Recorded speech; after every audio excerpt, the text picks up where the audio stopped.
Hello दोस्तों, कैसे हो आप सब। होप आप लोग अच्छे ही होंगे। तो आज हम बहुत ही अच्छा एक वीडियो बनाने वाले हैं, तो आप देखते रहिए और अंत तक बने रहिए क्योंकि बहुत ही इंटरेस्टिंग वीडियो है। तो इस ट्यूटोरियल्स में मैं आपको बताऊंगा कि एक लड़की है जो बीच पे बुक रीड कर रही है और उसके बुक में फ़ायर लगा हुआ है। सम क्रिएटिव आइडियाज़ के साथ मैं इस थॉट को बनाने वाला हूँ। और एक पीछे बड़ा मून है, तो मैं आपको बना के दिखाता हूँ। पहले आपको मैं बता दूँ कि इसमें कौन कौन सी इमेजेस यूज़ करने वाला हूँ। ये एक बैकग्राउंड के लिए मैं इमेज यूज़ कर रहा हूँ और ये है फायर के स्पार्कल थोड़े से यूज़ करूँगा। ये फायर है और ये मून है और ये लड़की है जिसको मैं यूज़ करने वाला हूँ बनाने के लिए। तो आप देखते जाइए मैं कैसे बनाता हूँ। तो फटाफट स्टार्ट करते हैं। तो ये इमेज है मेरी कटआउट इमेज, तो मैंने इसको कटआउट किया है। तो फ़िलहाल के लिए मैं इसको स्मार्ट ऑब्जेक्ट कर लेता हूँ, राइट क्लिक कर कर के लेयर पे, और फिर इसको मैं यहाँ से इस लेयर पे लेके जाता हूँ जहाँ पे हमें बैकग्राउंड में डालना है। तो इसको छोटा कर लेते हैं, तो कंट्रोल टी प्लस अल्ट के साथ इसको किसी भी कॉर्नर से पकड़ के छोटा कर लेते हैं। तो अभी हमें देखना है कि हमें इसे बिठाना क्या है। मुझे लगता है I think it's a much better place like this या like this. Okay, I think मुझे लगता है कि यहाँ बिठाना चाहिए। This is the perfect place in centre. Okay, अब सेकंड थिंग ये करना है कि ये पत्थर और ये बड़ा ऑड लग रहा है, तो इसको मुझे ऊपर लेके आना है। तो पहले हम ये वुमेन वाले लेयर को नाम दे देते हैं, क्योंकि नाम देना बहुत ज़रूरी है ताकि आपको पता रहे कि हाँ ये कौन सी लेयर है। तो मैं इसे अभी हाइड कर लेता हूँ। फर्स्टली मुझे करना क्या है, मैं पेन टूल ले लेता हूँ। पेन टूल से पहले इनके पाथ बना लूँ ताकि मैं इनको ऊपर लेके आ सकूँ। तो मैं इस पत्थर का पाथ बना लेता हूँ।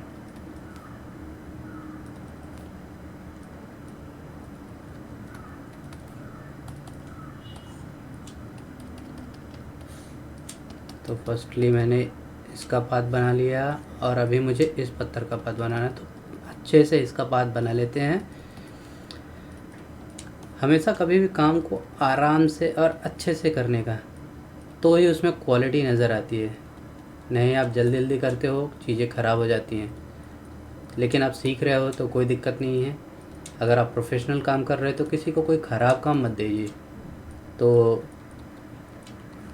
आपको बता दूँ, इमेज कट करने के लिए पाथ बहुत ही पेन टूल बहुत ही अच्छा वर्क करता है, जिससे हम पाथ बना के करते हैं। तो पेन टूल बहुत अच्छे से वर्क करता है। तो मैं आपको ये भी काट करके बताता हूँ कि ये कैसे एकदम परफेक्टली कट होता है। आप जब भी कट किया कीजिए तो इमेज के या तो अंदर साइड से या तो एक पिक्सल बाहर के साइड से।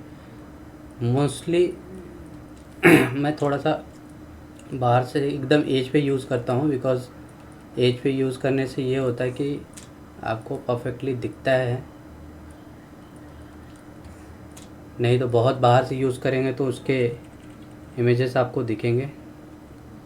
तो एक बार ऑन करके इसे देखते हैं कहाँ तक उसकी इमेजेस। अच्छा यहीं तक आ रहे हैं, तो फिर हमें यहाँ आगे काटने की ज़रूरत तो नहीं लग रही है। तो फ़िलहाल के लिए मैं इतना कट कर लेता हूँ। और ये सिर्फ इसलिए मैं पत्थर को कट कर रहा हूँ ताकि आपको मैं बताऊँ कि वो जो उसका पैर है उसको हाइड करने के लिए, बिकॉज़ वो इस पत्थर के बीच में है। तो हाँ, यहाँ पे अभी हम करेंगे क्या, इसको करेंगे कंट्रोल एंटर और इसके साथ हम यहाँ पे फेदर में जाएंगे। फेदर में हम 0.4, इमेज की क्वालिटी अच्छी इसलिए, तो मैं यहाँ पे फेदर देता हूँ और कंट्रोल जे करेंगे। कंट्रोल जे से अब इस इमेज को क्रॉप कर लिया। आप देखोगे कि मैंने इस इमेज को, ये देखिए इमेज क्रॉप हो गई है। तो अब हम ये वुमेन के इमेज को ऑन करते हैं और इसके ऊपर मैं ले जाके यहाँ पे ड्रैग करता हूँ ये। तो अब आपको समझ में आ गया होगा कि ये अभी पत्थर के पीछे बैठी है, तो वो समझ में आ रहा है। तो अब मैं इसका नाम रख देता हूँ स्टोन इस लेयर का, ताकि आपको पता रहे कि ये लेयर कौन सी है। तो यहाँ पे ये ऑलमोस्ट सेट हो गया है। तो अब हम यहाँ पे सेट करेंगे मून को। तो मून का भी मैं स्मार्ट ऑब्जेक्ट कर लेता हूँ क्योंकि क्वालिटी ख़राब नहीं होती है स्मार्ट ऑब्जेक्ट से। तो हम मून को यहाँ ले आते हैं। पहले ये लेयर जिसकी ज़रूरत नहीं है वो हम बंद कर देते हैं, लाइक दिस। इसकी ज़रूरत नहीं है। मून भी हमने ले लिया है तो इसको भी हम बंद कर देते हैं। तो अब मून को हम सबसे पीछे लाएंगे क्योंकि मून पीछे है इसके। तो जाहिर सी बात है इतनी बड़ा मून तो होता नहीं है, बट फिर भी हम एक ड्रामा क्रिएट करने के लिए एक मून को यहाँ पे इतना बड़ा कर रहे हैं ताकि दिखने में अच्छा लगे। तो ये हम यहाँ पे मून को इस जगह पे सेट किए हैं और मुझे लगता है थोड़ा सा ट्री से बाहर करना चाहिए बिकॉज ट्री के ऊपर आ रहा है तो ऐसा फेक लग रहा है। तो अभी हमारा कॉम्पोजिशन तो हो गया है। तो अब हम यहाँ पे काम करेंगे शेडिंग और लाइट और डार्क के लिए। तो सबसे पहले मैं आपको बताऊँ, एक नया तरीका है जो बहुत कम लोग यूज़ करते होंगे, बट इस प्रोफेशनल तरीके में क्या करते हैं, फर्स्टली हम ग्रेडियंट लेते हैं, उस पर एक ब्लैक एंड वाइट का ग्रेडियंट मार लेते हैं। सॉरी, ये इसको ब्लैक करना था, इसको ब्लैक कर देते हैं और यहाँ से हम इसको थोड़ा डार्क कर लेते हैं। तो आपको इसमें लाइट और डार्क सिर्फ दो ही कलर दिखते हैं ब्लैक एंड वाइट में। तो आपको समझ में आता है कि हमें लाइटिंग किधर करनी है और डार्क किधर करना है। तो अभी चलिए हम वुमेंस के ऊपर स्टार्ट करते हैं। तो वुमेंस के ऊपर स्टार्ट करने के लिए पहले हम थोड़ा सा इसको ट्रांसपेरेंट कर लेते हैं ग्रेडियंट को, ताकि हमें कलर टोन भी पता चलता रहे स्किन का।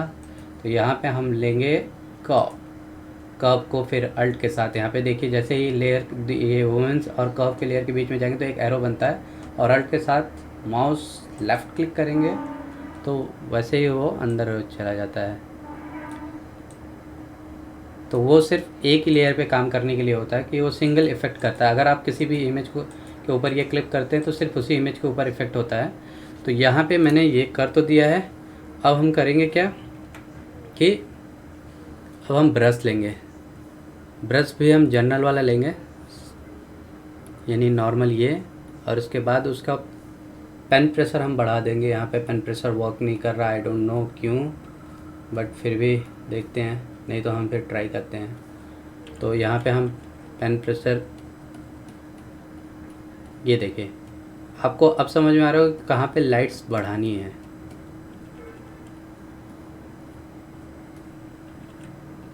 सामने से रोशनी थोड़ी ज़्यादा है तो, और यहाँ पे आपको पता है कि फायर आने वाला है, इसलिए अभी मैंने फायर डाला नहीं है, बट फिर भी फायर आने वाला है तो यहाँ पे लाइट्स ज़्यादा होगी और एजेस पे भी होगी।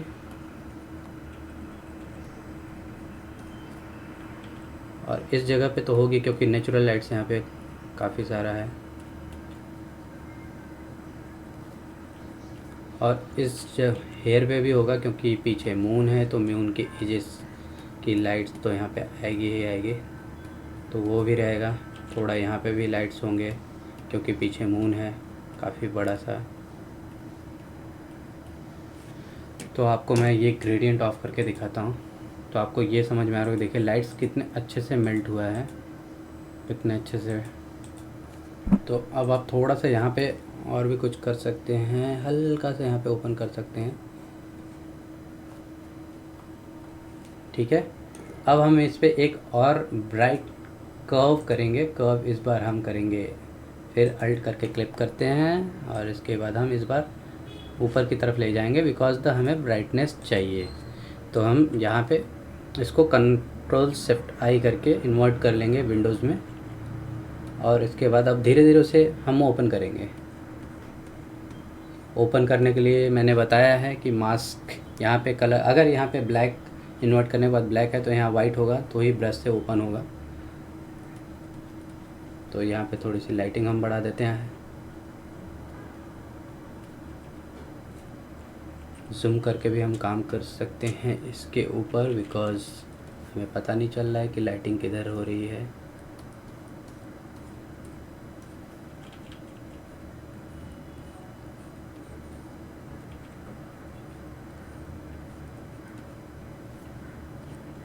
तो यहाँ पे हमने लाइटिंग कर दी है, थोड़ा फेस पे भी लाइटिंग करते हैं।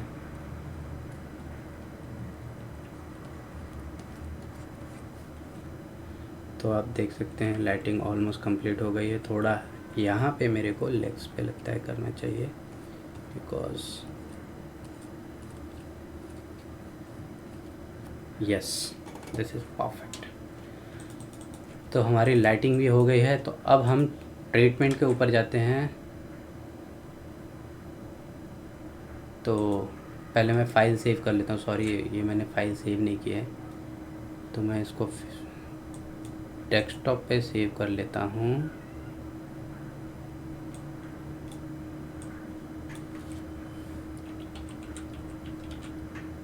मॉडल्स, तो मैंने ये डेस्कटॉप पे सेव कर लिया है फाइल को, फ़िलहाल के लिए सेव कर लो, नहीं तो डिलीट हो गया तो फिर आएगी।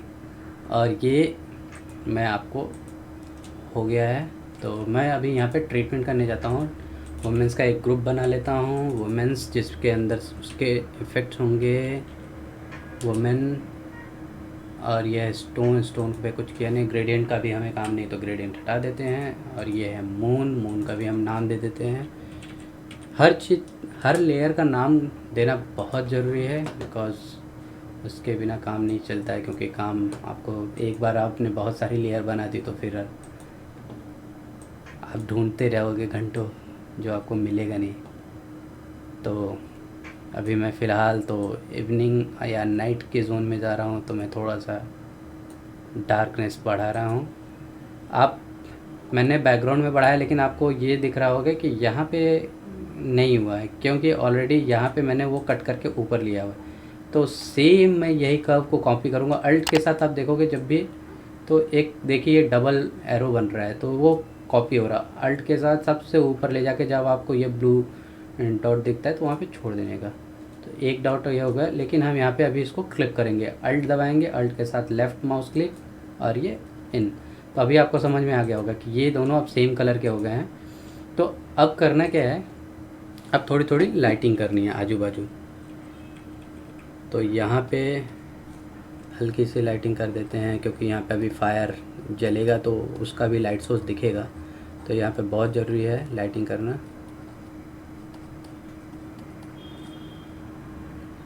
और इधर मून का हल्का सा इधर इधर, तो यहाँ पे हमें फिर से ऊपर जाना पड़ेगा लाइटिंग के लिए।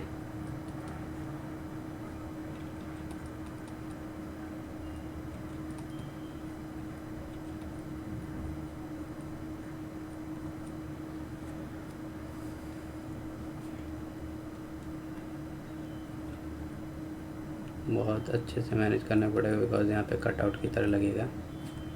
तो ये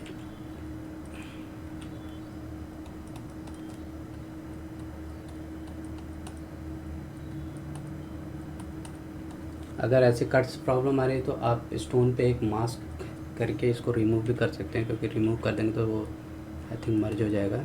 हाँ, ये काफ़ी अच्छे से ब्लेंड हो गया है अभी, तो अभी ये पता नहीं चल रहा है कि यहाँ पे है। तो ये हमारा ऑलमोस्ट हो गया है।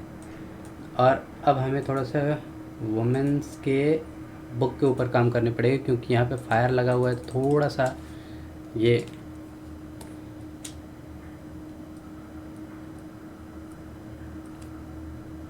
डार्क होगा। अगर डार्क नहीं होगा तो यहाँ पे फायर इफ़ेक्ट दिखेगा नहीं, क्योंकि आपको पता है कि फायर इफ़ेक्ट हमेशा डार्क में ज़्यादा अच्छे से दिखता है। तो उसके लिए हम एक सिलेक्शन बना लेते हैं, थोड़ा सा बुक को हम डार्क कर देंगे।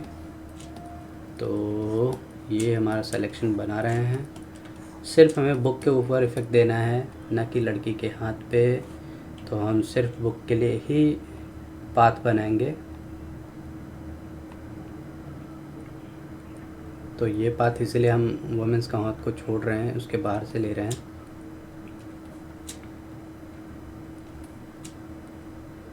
तो ये ऑलमोस्ट अभी हमारा पाथ हो गया है। ये हो गया पाथ का। अभी इसको कंट्रोल एंटर करेंगे, इसमें थोड़ा फेदर देंगे।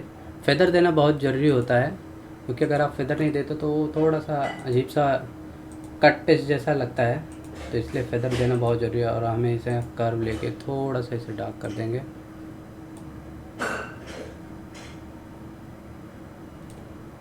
और एक जगह सिर्फ ब्राइट करेंगे, हमें एजेस पे ब्राइट करना है, बिकॉज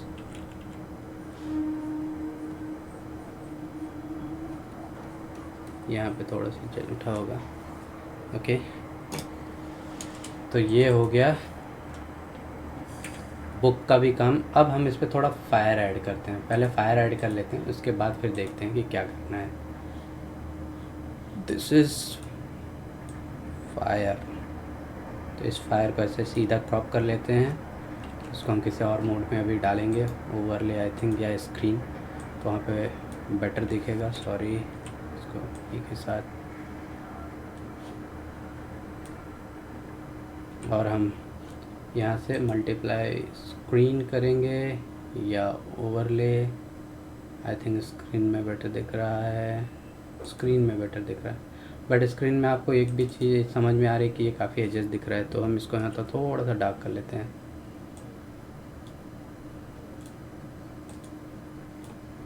ओके कर देते हैं और सेव कर देते हैं। तो आप अगर बैकग्राउंड जितना ज़्यादा ब्लैक होगा वो उतना ही ट्रांसपेरेंट हो जाता है स्क्रीन मोड में। अब देखिए आप यहाँ पे ब्लैक थोड़ा भी नहीं, पहले तो थोड़ा एजेस ब्लैक दिख रहा था, तो अब नहीं दिख रहा है। तो अभी हम यहाँ पे फायर ऐड कर रहे हैं।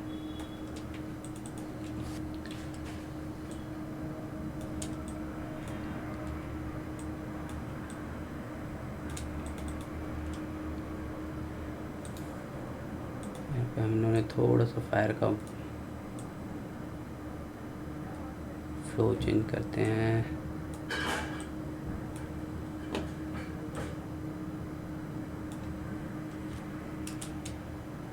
ये हमने फायर का ऐड कर दिया है, और अभी बुक में थोड़ा सा हमें और भी आई थिंक वर्क करना है, बिकॉज द बुक में हमें हल्का सा कहीं आई थिंक ब्लैक यूज़ करना पड़ेगा, बिकॉज अच्छे से फायर दिखेगा नहीं। और उसके ऊपर कहीं कहीं पे हमें रेड थोड़ा सा यूज़ करते हैं। तो रेड के लिए हल्का हल्का कहीं कहीं पर रेड यूज़ कर लेते हैं, जिससे लगेगा कि हाँ यहाँ पे आग लगी हुई है।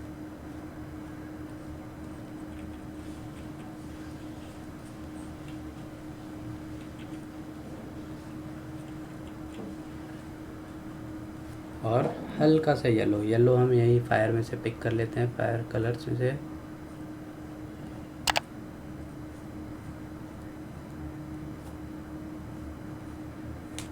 ये तो आप अच्छे से समझ चुके होंगे कि कैसे इस फायर को मैंने ट्रांसपेरेंट किया। और अभी भी थोड़ा सा मुझे ये क्रिएटिव हल्का सा आई थिंक डार्क करना चाहिए, बिकॉज थोड़ा डार्क चाहिए तो ही मज़ा आएगा।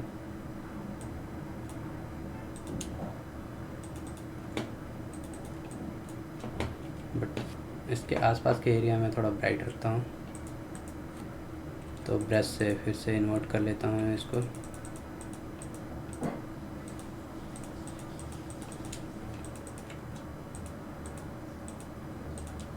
हाँ, अब बारी है मून की। तो मून के आसपास थोड़ा सा ब्राइट,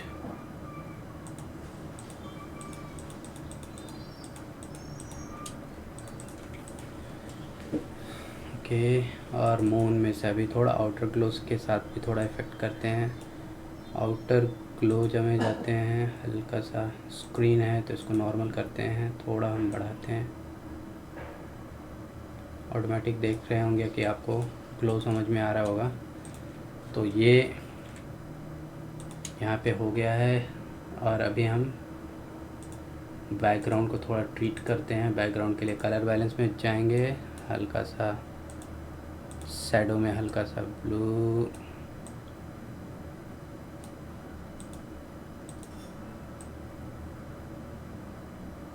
एनवायरनमेंट देते हैं।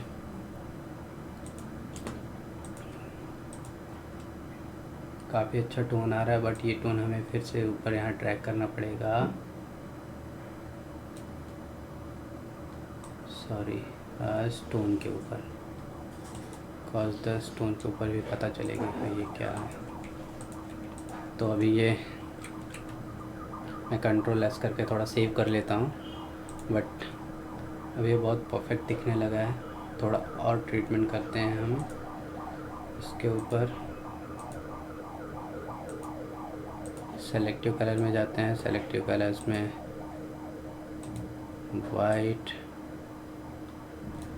वाइट में कुछ नहीं छेड़ते हैं क्योंकि कुछ फ़ायदा नहीं हो रहा है।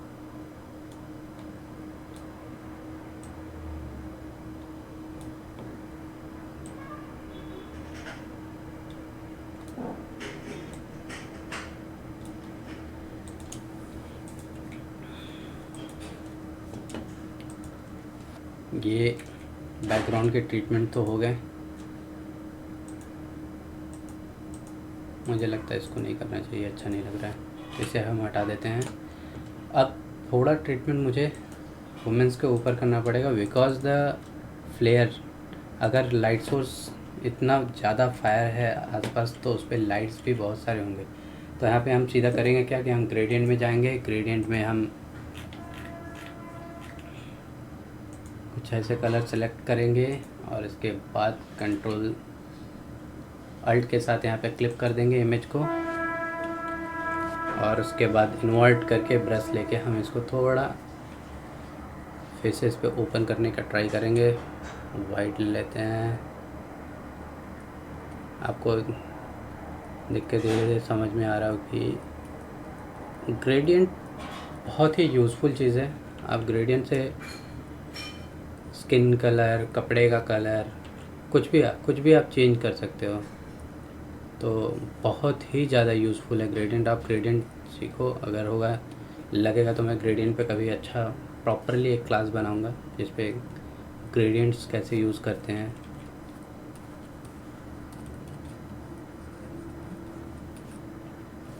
अभी आई थिंक थोड़ी लाइटिंग की कमी लग रही है तो मैं लाइटिंग के लिए एक नया लेयर लेके ब्रशिंग करता हूँ। वाइट ब्रश लेता हूँ और छोटा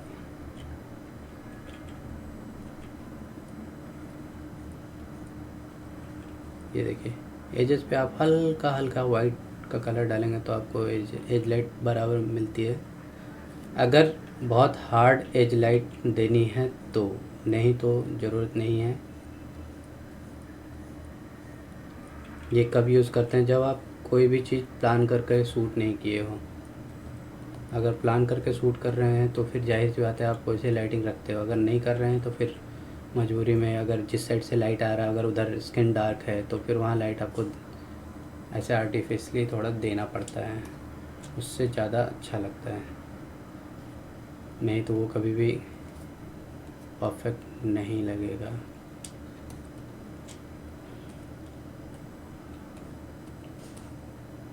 तो आपको ये समझ में आ गया होगा। और मैं यहाँ पे भी थोड़ी लाइटिंग दे देता हूँ। यहाँ पे मून की लाइटिंग मैं अभी डालूँगा तो आपको बताऊँगा कि मून की लाइटिंग के ये कैसे करते हैं।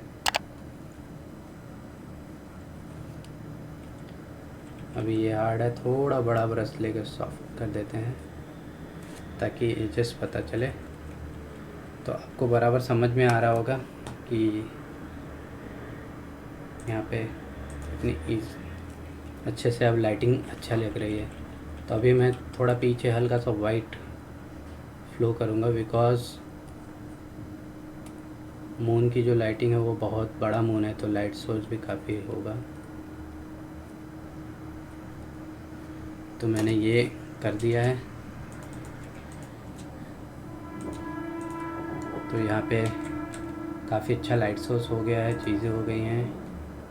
और अभी भी थोड़ा सा ड्रामा आना बाकी है तो फ़िलहाल मैं ये फायर को डिलीट करता हूँ। इसका कोई काम नहीं क्योंकि हम यूज़ कर लिए। अब मेन ड्रामा है इसका, इस इमेज का। तो मैं इसको फ़िलहाल कन्वर्ट टू स्मार्ट ऑब्जेक्ट करता हूँ राइट क्लिक करके, और ये सबसे ऊपर फाइल रखता हूँ।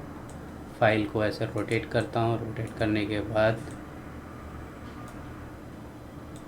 इसको हल्का, पहले इसको हम ट्रांसफर कर लेते हैं। ट्रांसपेरेंट करने के लिए लेयर स्टाइल में जाएंगे, स्क्रीन मोड पे रखेंगे। स्क्रीन मोड पे परफेक्टली दिखता है।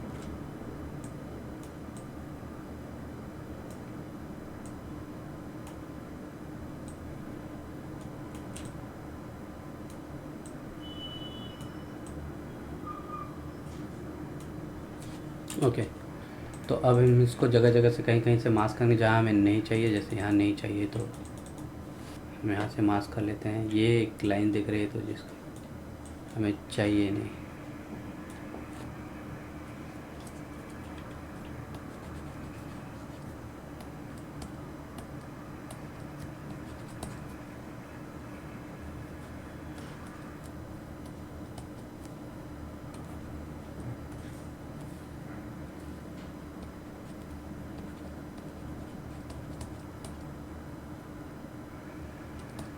ये थोड़ा फ्लेयर डालने से काफ़ी अच्छा लगने लगा है। और ये इसी इमेज को हम अब दोबारा कंट्रोल जे करके इसको हम लेके आएंगे फायर के ऊपर।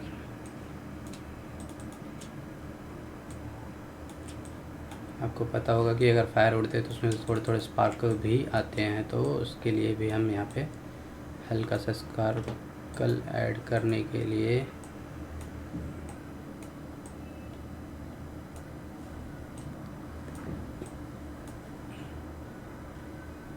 यहाँ पे ऐड करेंगे। फिर इसके बाद इसमें एक मास्क करेंगे। मास्क के बाद फिर हम इसको जगह जगह से इरेज कर देंगे जहाँ हमें नहीं चाहिए। जैसे ये एज फायर का नहीं चाहिए हमें, फिर ये भी नहीं चाहिए, यहाँ पे भी नहीं चाहिए, बाकी यस अभी ये परफेक्ट लग रहा है। थोड़ा सा हेयर से हटा देते हैं ये। ओके,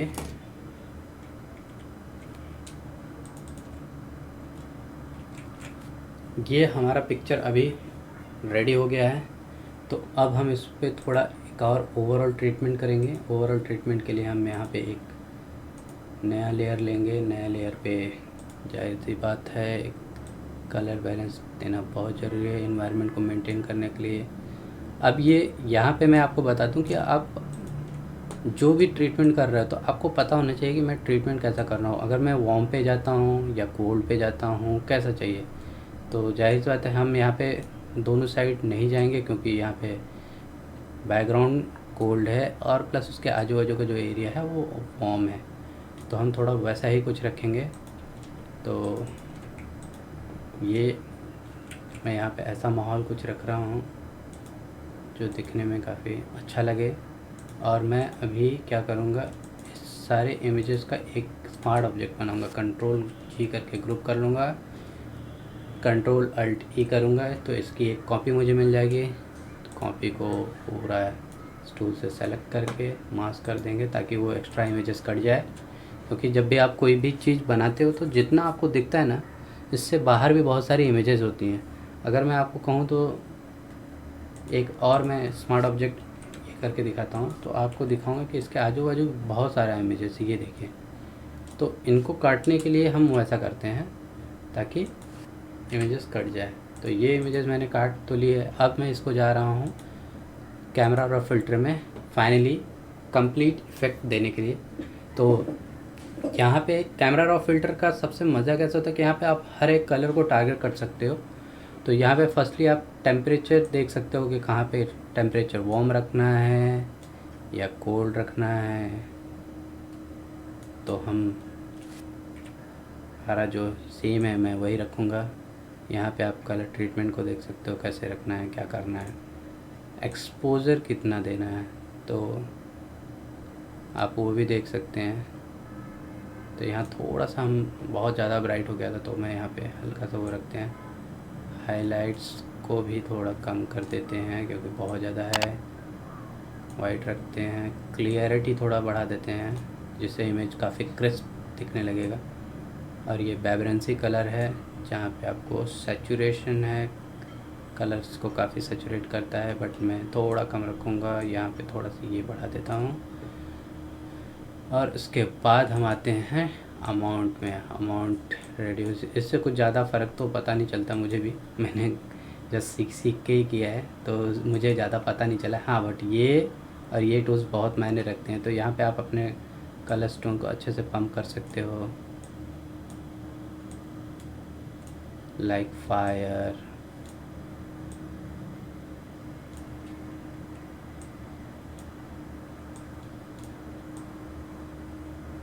आई थिंक ये स्किन कलर बेटर है।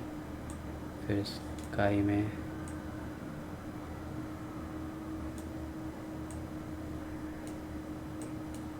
यहाँ पे होगा सैचुरेशन।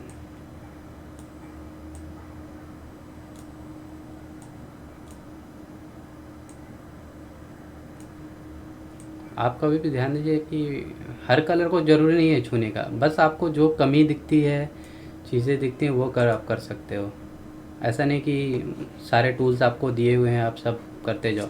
बट हाँ, अगर आप सीख रहे हो तो आप सब ट्राई करो, आपको फ़र्क चीज़ें समझ में आएंगी, तो आपको ज़्यादा अच्छे से समझेगा कि वो क्या करता है। यहाँ पे देखिए, इसमें ज़्यादा कुछ समझ में नहीं आ रहा है कि क्या है।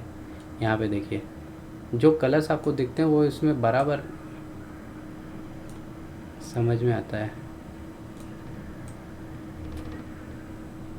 तो यहाँ पे देखिए काफ़ी अच्छे से मेल्ट हो रहा है।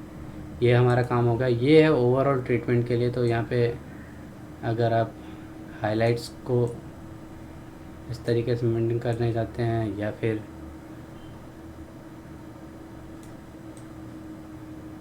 स्टोन में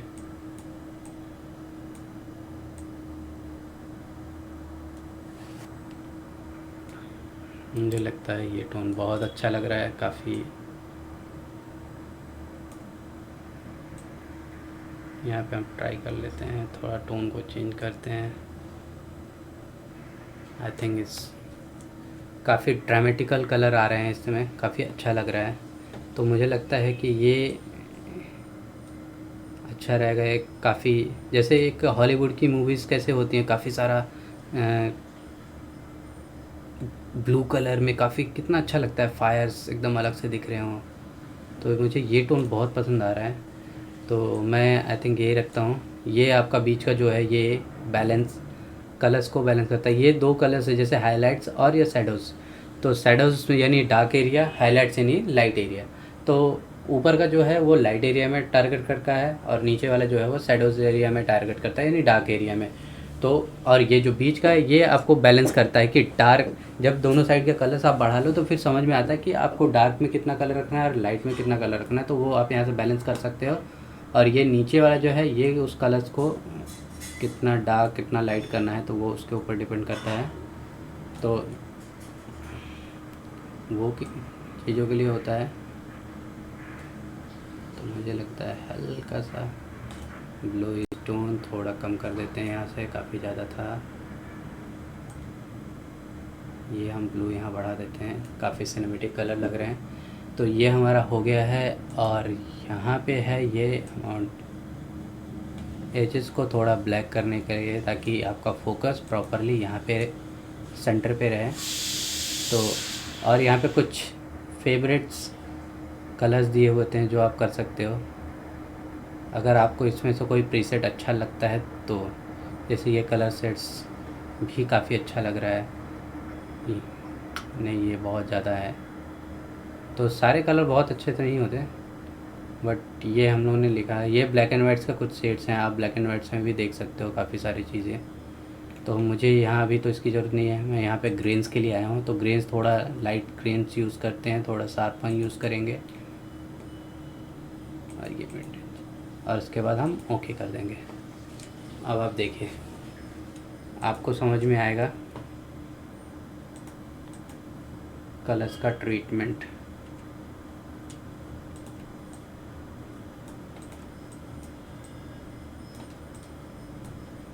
देख रहे हैं कितने अच्छे से कलर सारे मेल्ट हो गए हैं। तो आपको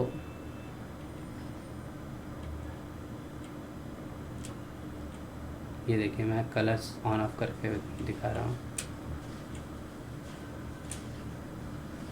तो काफ़ी अच्छे से मेल्ट हो गया है कंप्लीट। तो इस तरीके से आप चीज़ों को बहुत सिनेमैटिक तरीके से वर्क कर सकते हैं। हाँ, लेकिन आप अपने काम में बहुत फाइन रहिए, इमेज अच्छे से कट आउट करिए, लाइटिंग मेंटेन करिए। लेकिन हाँ, जब भी आप काम करते हो तो आप पहले विजुलाइज कर लीजिए कि आपको करना क्या है, तो उसके हिसाब से इमेजेस चीज़ें ढूंढ के रख लीजिए। तो आप काम करेंगे तो ज़्यादा मज़ा आएगा। नहीं तो आप हमेशा इमेज के लिए स्ट्रगल करेंगे तो आपके आइडिया बीच में ही डंप हो जाएगा। अगर वो इमेज ही नहीं मिला जो आइडिया आप सोचे हो, तो आप फिर क्या करते हो? क्योंकि मैं भी पहले ऐसे ही करता था कि जब भी कोई इमेज नहीं मिलता था तो हम कुछ भी बना देता था, लेकिन वैसा नहीं होता है। तो आपका आइडिया वो किल हो जाता है। जो आइडिया आप सोच रहे हो कि ऐसे आइडिया के साथ मैं बनाऊँगा, अगर आप वैसे आइडिया के साथ नहीं बना सकते तो आपका आइडिया किल हो जाता है। तो मुझे लगता है कि आपको आइडिया सोचने के साथ साथ इमेज रेफरेंसिंग करना बहुत ज़रूरी होता है। जब आप इमेज रेफरेंस करते हो गूगल्स पे तो आपको कीवर्ड्स काफ़ी सारे पता होने चाहिए कि कैसे सर्च करना है, क्या सर्च करना है। तो उस हिसाब से सर्च करना होता है। कभी कभी होता है कि हमें डायरेक्ट वो इमेज नहीं मिलता, तो हमें उस एंगल में कोई और पोज या कोई और तरीके से कोई और कीवर्ड, किसी और फील्ड के कीवर्ड्स डाल के फिर खोजना होता है, फिर उसको तोड़ के हम यहाँ बना सकते हैं। तो ये इमेजेस को मैंने बनाया है क्योंकि ये ऑलरेडी मेरे पास सारे इमेजेस थे। और ये बीच की जो मॉडल है वो मेरे दोस्त एक फ्रेंड फोटोग्राफ़र हैं जो इंस्टाग्राम पे मेरे फ्रेंड हैं, उनका नाम नहीं जा रहा, मैं लिंक में डाल दूँगा। तो उन्होंने ये इमेज मुझे प्रोवाइड कराया था इंस्टाग्राम आर्ट के लिए। तो मैंने सोचा था कि इसका ट्यूटोरियल भी बनाऊँगा। तो मैंने आज काफ़ी समय बाद ट्यूटोरियल बनाया क्योंकि मैंने इंस्टाग्राम पे काफ़ी पहले ये आर्ट बना चुका हूँ। तो आप मेरे इंस्टाग्राम लिंक पे भी जाके देख सकते हो, वहाँ पे काफ़ी सारे आर्ट हैं। अगर तुम्हें लगता है कि आप ये ऐसे आर्ट्स को अगर पसंद करते हो तो आप मेरे इंस्टाग्राम से भी पिक करके कोई भी आर्ट को बोलोगे कि ट्यूटोरियल चाहिए तो मैं उस पर भी ट्यूटोरियल बनाऊँगा। तो ये मुझे बहुत अच्छे से, काफ़ी अच्छा कॉम्पोजिशन, काफ़ी अच्छे कलर ट्रीटमेंट्स में लग रहे हैं। तो आप भी ऐसे ही एक्सपेरिमेंट करिए और सीखते रहिए। अगर आपको कुछ लगता है तो आप मुझसे इंस्टाग्राम पे मुझे पूछ सकते हो, वहाँ पे मैं डायरेक्ट रिप्लाई करता हूँ। तो मैं ये आर्ट अभी फ़िलहाल के लिए यहाँ पे ख़त्म करता हूँ क्योंकि आज का ये कंप्लीट हो चुका है। और थैंक यू। अगर आप मेरे आर्ट को पसंद करते हो, अगर फॉलो करते हो, प्लीज़ फॉलो करो क्योंकि मैं बहुत ज़्यादा टाइम निकाल के ऐसे आर्ट्स को बनाता हूँ ताकि क्वालिटी और मिले आर्ट में। क्योंकि मैंने यूट्यूब पे बहुत सारी आर्ट देखता हूँ लेकिन बहुत लोग बहुत इजी तरीके से, जो प्रोफेशनल नहीं होता है, जो शायद बहुत कम लोग हैं जो अच्छे प्रोफेशनल तरीके से बताते हैं। तो मैं एक प्रोफेशनल फील्ड से हूँ तो मैं ये अपना एक्सपीरियंस शेयर कर रहा हूँ, ना कि मैं ये नहीं बोल रहा हूँ कि सारे लोग ख़राब बनाते हैं। बहुत अच्छा आर्ट बनाते हैं, बहुत ही अच्छे आर्टिस्ट हैं लोग। लेकिन एक प्रोफेशनल फील्ड में जब आप जाते हो तो आपको बहुत सारी चेंजेस में मिलती है, बहुत सारे काम में करने को आता है, होना चाहिए, आना चाहिए। तो जब आप कोई चीज़ बनाते हो तो आपका खुद का आइडिया हमेशा खुद का ही नहीं रहता है। जब आप प्रोफेशनल फील्ड में होते हो तो दूसरा कोई भी उसमें इनपुट या आउटपुट देता है, तो उस आउटपुट के हिसाब से आपको चेंज करना रहता है उधर को। तो फिर बहुत प्रॉब्लम होती है क्योंकि अनप्रोफेशनल लोग के जो मैंने देखा है काफ़ी सारे ट्यूटोरियल्स में कि वो बिना लेयर को मास्क किए डायरेक्ट उसके ऊपर कलर डाल देते हैं, कुछ भी डाल देते हैं। तो वो एक टाइम तक ठीक होता है जब आप खुद के लिए बनाते हो, लेकिन जब आप क्लाइंट्स के लिए बनाते हो, किसी और के लिए बनाते हो, तो वो कभी भी आपको करेक्शन देगा।